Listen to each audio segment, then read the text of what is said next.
Hello dear students, welcome back.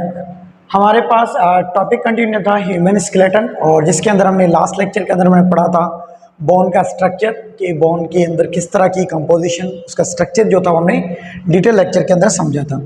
उसके बाद हमारे पास ये पार्ट 2 है, जिसके अंदर हम पढ़े हैं कार्टिलेज क्या होती है, कार्टिलेज का स्ट्रक्चर समझेंगे, कार्टिलेज के टाइप्स यहाँ पर मौजूद हैं, और कुछ यहाँ पर की पॉइंट डिस्कस करेंगे जो बोन को कार्टिलेज से डिफरेंट बनाते हैं।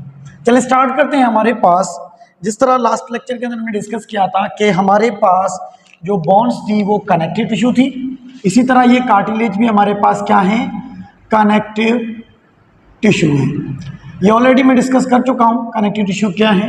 कनेक्टिव टिश्यू हमारे पास वो है कि जिसके अंदर हमारे पास सेल मौजूद हैं, ठीक है। ये मिलकर क्या बनाएंगे, सेल मिलकर क्या बन जाएगा, टिश्यू बन जाएगा।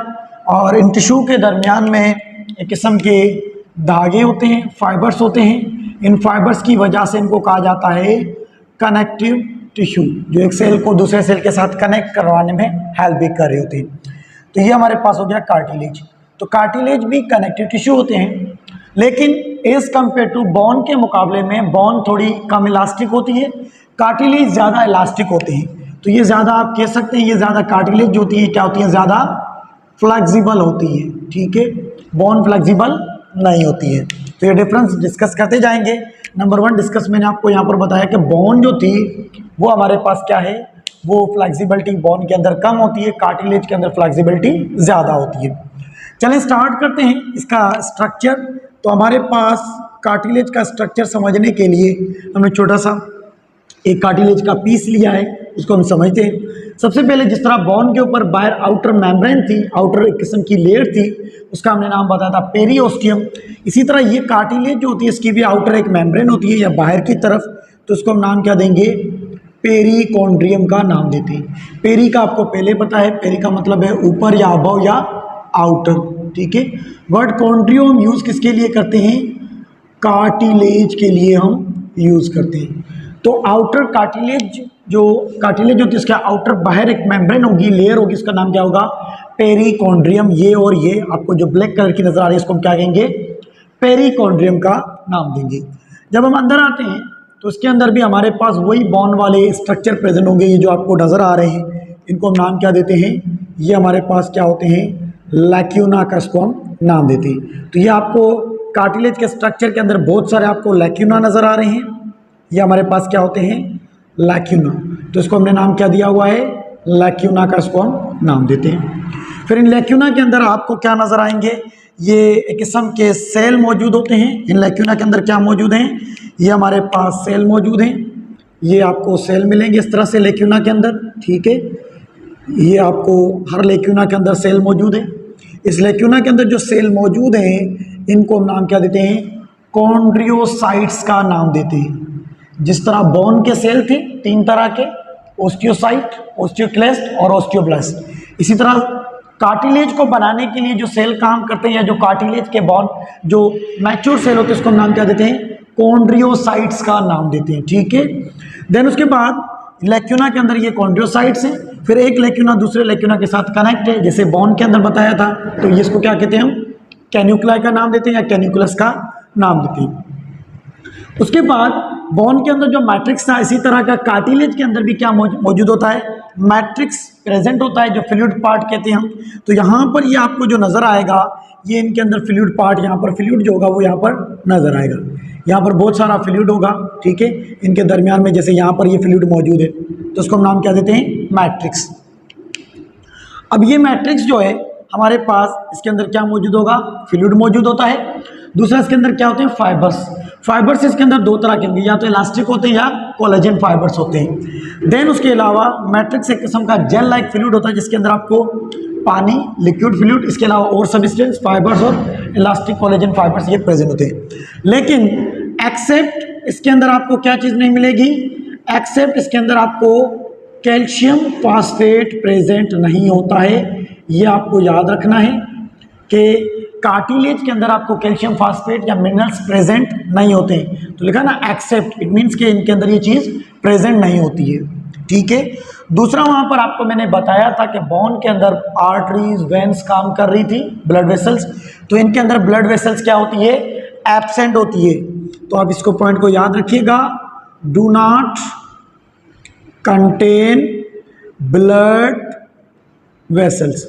अब इनके अंदर अगर ब्लड वेसल्स एब्सेंट हैं तो ट्रांसपोर्ट का काम कैसे होता है, तो ब्लड के वेसल्स के एब्सेंट होने की वजह से ये जो ट्रांसपोर्ट करते हैं ऑक्सीजन वगैरह या गैसेस की ट्रांसपोर्ट करते हैं, वो किसके जरिए करते हैं, डिफ्यूजन के जरिए।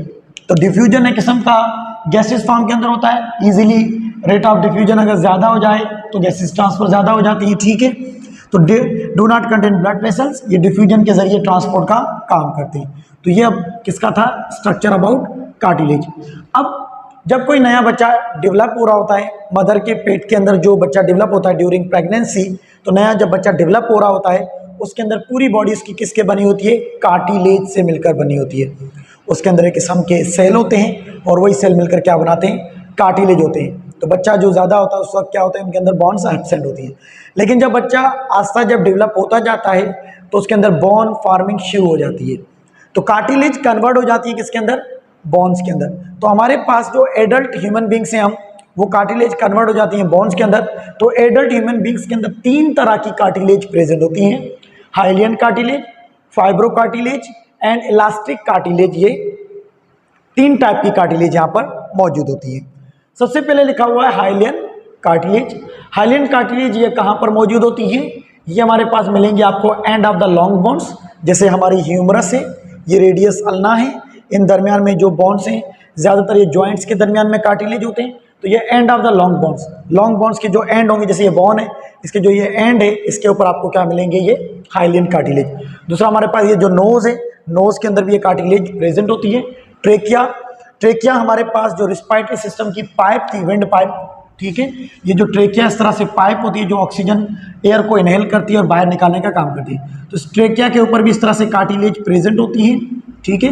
ये अगर रिस्पायरेटरी सिस्टम अगर पड़ा हुआ है तो इसके अंदर आपने पढ़ा होगा सी शेप्ड इनकम्प्लीट, सी शेप की होती है, इनकम्प्लीट मतलब हाफ होती है, हाइलियन कार्टिलेज प्रेजेंट होती है।